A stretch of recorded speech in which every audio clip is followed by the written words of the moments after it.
स्वागत है NF news पर। मैं हूं आपके साथ रोहित। जैसे जैसे लगातार सीजेपी का प्रोटेस्ट बढ़ता जा रहा है, अब तमाम बयान भी आ रहे हैं और असली चेहरे भी सामने आ रहे हैं। इसी बीच एक बयान यह है कि देश का भविष्य संसद से नहीं सड़क से तय होगा और चुनाव से नहीं प्रतिरोध से देश चलेगा। यह बयान है उनका जो आपको हर आंदोलन में नजर आ जाते हैं। उनके लिए अक्सर यही कहा जाता है, जहां लगा टेंट वहां योगेंद्र यादव प्रेजेंट। ये योगेंद्र यादव का बयान है। मेरे साथ इस वक्त डॉक्टर अभिषेक अहलावत, राजनीतिक समीक्षक, उनसे समझने की कोशिश करें क्या वाकई वक्त आ गया है कि देश संसद से नहीं सड़क से चलेगा। सर धन्यवाद रोहित। देखिए, इस तरीके के जो लोग हैं ये कहीं ना कहीं वही लोग हैं जिनकी वजह से कभी हिंदुस्तान गुलाम हुआ। ये वही लोग हैं जिनके अंदर शायद आज भी जयचंद का जो खून है वो अपने परवाने भरता रहता है। भारत की डेमोक्रेसी में इन लोगों ने जब तक कांग्रेस का राज रहा, चाहे कितनी भी अराजकता हुई, कितना भी भ्रष्टाचार हुआ, कितनी भी लूट हुई, कभी इन्होंने आवाज नहीं उठाई, क्योंकि वहां से इन्हें मलाई मिलती रहती थी। अपने जो इनकी एक कमीशन टाइप की थी, ये कमीशन एजेंट से इनको मिलता रहता था। विदेश से इनको फंडिंग होती रहती थी। जब से भारत सरकार ने फॉरेन फंडिंग के ऊपर सख्त एक्शन करते हुए केवल जवाबदेही पूछी है कि पैसा कहां से आ रहा है, एक तो ये सुनिश्चित करके बताइए और आप किस चीज के लिए उसे इस्तेमाल कर रहे हैं, इसका प्रॉपर ऑडिट होगा। जब से सरकार ने ये एफसीआरए के नियमों को मजबूत किया है, तब से इस तरीके के सो कॉल्ड इंटेलेक्चुअल्स को ज्यादा परेशानी हो रखी है, चाहे वो सोनम वांगचुक हो, चाहे ये योगेंद्र यादव हो। योगेंद्र यादव वही व्यक्ति हैं जो पिछले चुनावों में, कुछ चुनावों में जब हरियाणा में चुनाव हुए थे तो कांग्रेस की तरफ से ये प्रचार करते हुए भी नजर आए थे। अब क्योंकि ये हार गए, उस समय कह रहे थे कि आंधी नहीं तूफान चल रहा है, महातूफान चल रहा है कांग्रेस का, और कांग्रेस क्या वहां पे कुछ बना नहीं। कांग्रेस अपनी गलतियों से, अपनी भीतर घात की वजह से हरियाणा में बुरी तरह हार गई थी। तो इन लोगों को ये समझ में आ गया है कि बीजेपी के साथ जनता है, एक बड़ा वर्ग है जनता का जिसको साफ अंतर दिखाई देता है अपोजिशन में और बीजेपी में। और बीजेपी जब तक अपने उन चीजों को सही करती रहेगी तब तक बीजेपी को हराना संभव नहीं है। इसीलिए ये सब लोग भारत के युवाओं को, अपने बच्चों को नहीं भेजेंगे आंदोलनों में। योगेंद्र यादव का बेटा बेटी आपको कभी नहीं मिलेंगे, केजरीवाल का बेटा बेटी आपको कभी नहीं मिलेंगे, राहुल गांधी के भतीजे, भांजे भांजियां, प्रियंका गांधी के बच्चे आपको कभी नहीं मिलेंगे इन प्रोटेस्ट में, कभी नहीं है वो आगे आएंगे। पर गरीब का बच्चा, एक जिस बच्चे को ये मैनिपुलेट करके पुलिस के साथ लड़वाते हैं, उसका सिर फूटे, वो मारा जाए, ये चाहते हैं मारा जाए। बहुत आगे तक की बात कर दी कि इनके बच्चे नहीं दिख रहे हैं। यहां पर जिन्होंने प्रोटेस्ट शुरू किया उनको एक खरोच नहीं आई, वो चाहे अभिजीत दीपके हो, बर्गर किंग अब जो विजेता दहिया हो, या फिर क्या नाम है सौरभ दास हो, या फिर XYZ राका और जो भी हो, उनको एक भी खरोच नहीं आई। तो मेरा सवाल यहाँ पर ये कि आप जिस बात को आगे बढ़ा रहे थे, आपने कहा कि FCRA की असली लड़ाई, तो ये तो अब धीरे धीरे समझ में आ रहा है कि नीट ज्यादा समस्या नहीं, ज्यादा समस्या FCRA के कानूनों में बदलाव ही है। ये जो सो कॉल्ड इंटेलेक्चुअल्स हैं, जो एनजीओ चलाने वाले लोग हैं, ये एनजीओ, भारत में इतने अस्पताल नहीं है जितनी एनजीओ हैं, इतने डॉक्टर नहीं है प्रति व्यक्ति जितनी एनजीओ हैं भारत में। ये सब एनजीओ अगर इतनी हैं तो भारत में कितना सोशल वर्क होना चाहिए था, कितनी तरक्की कर जाता है देश।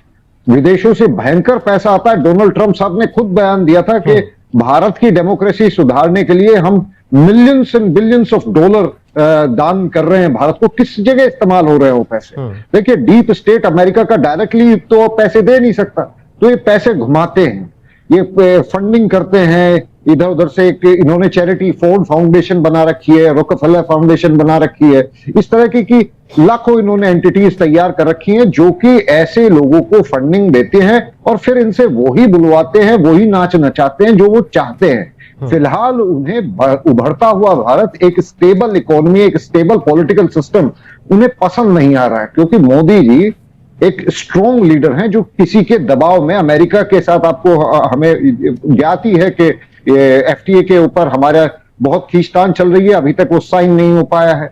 किसान आगे आ गए हैं दिल्ली में, वो कह रहे हैं कि किसी भी तरीके की नेगोशिएशंस नहीं होनी चाहिए, हालांकि वो गलत है। परंतु एक मांग मैं किसानों की जायज मानता हूं कि हमारे फूड और मिल्क प्रोडक्ट्स ये उससे बाहर रखे जाने चाहिए, वरना हमारे किसान की हालत खराब हो जाएगी। परंतु वहां पे भी आप देखिएगा, मैं भविष्यवाणी कर रहा हूं कि ये किसान अगर आते हैं और देखिएगा ये वही स्थिति पैदा करेंगे, कोई बात नहीं सुनेगा, दोबारा से दंगा फसाद करने का प्रयत्न किया जाएगा, क्योंकि इन सब के पीछे विदेशी ताकतों का हाथ है। बिल्कुल सर, यहाँ पर एक सवाल मेरा ये कि जब योगेंद्र यादव के ऐसे बयान आ रहे हैं, सौरभ दास का भी कल एक बयान मैंने सुना कि जिन पुलिस वालों को हम जिन्होंने 20 जुलाई को लाठीचार्ज की, एक एक का हिसाब करेंगे वक्त आने पर, सबको देख लिया जाएगा, मतलब सीधी धमकी थी। लड़ाई आपकी सरकार से थी, उलझना शुरू, अब कोई कहे कि 28वें दिन या 20 जुलाई के बाद उलझना शुरू हुए पुलिस से, तो ये सरासर गलत है। लगातार वहां पर हम लोग भी गए, देखा कि पहले दिन से पुलिस से ही भिड़ना इनका चालू था, क्योंकि पुलिस बहुत नॉर्मल थी। दिल्ली पुलिस बहुत ज़्यादा पेशेंस के साथ पिछले 28 दिन में काम किए।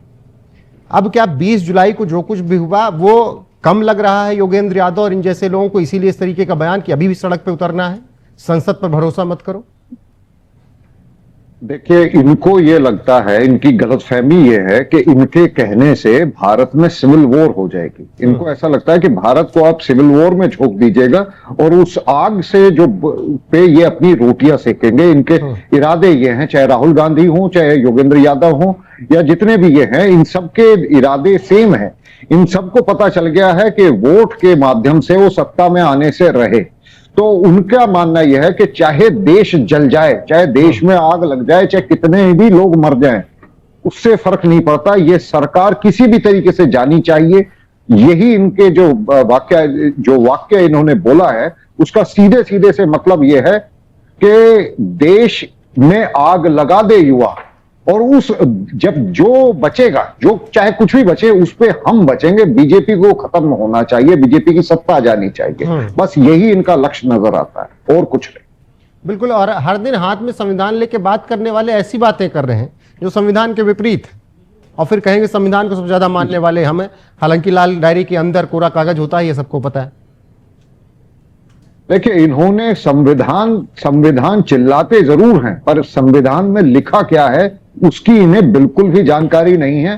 संविधान रचयिताओं ने किस विजन के साथ ये विजन डॉक्यूमेंट हमें दिया था, इसकी इन्हें बिल्कुल जानकारी नहीं। ये जिस तरह की भाषा बोल रहे हैं, इसे मैं देश के प्रति गद्दारी और इनके खिलाफ मुकदमा होना चाहिए, देश के विरुद्ध युद्ध छेड़ने की एक तरीके से ये उसकी गाइडेंस दे रहे हैं लोगों से। उम्मीद खुद तो नहीं लड़ेंगे, ना अपने बच्चों से लड़ाएंगे, परंतु ये चाहते हैं कि देश का बच्चा जो है, जो यूथ जो है, वो देश के विरुद्ध युद्ध छेड़ दे, चाहे वो मारा जाए, इससे इन्हें फर्क नहीं पड़ता। तो इनके ऊपर एक गद्दार के साथ जो होना चाहिए, एक गद्दार के ऊपर जो मुकदमा दर्ज होना चाहिए, एक टेररिस्ट के ऊपर जो मुकदमा दर्ज होना चाहिए, वो दर्ज होना चाहिए, और ऐसे लोगों को सलाखों के पीछे पहुंचाने की जिम्मेदारी सरकार की होनी चाहिए। मुझे लगता है ये सरकार इन्हें कुछ ज्यादा ही छूट दे रही।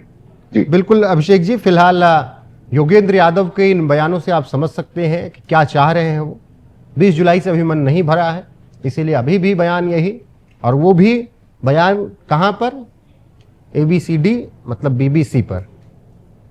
तो आप समझ सकते हैं कि क्या प्रोपोगेंडा दुनिया सेट कर रही है, और भारत में बैठे ये लोग जो कि FCRA कानूनों में बदलाव के बाद बौखलाए हुए हैं, वो क्या कुछ कह रहे हैं।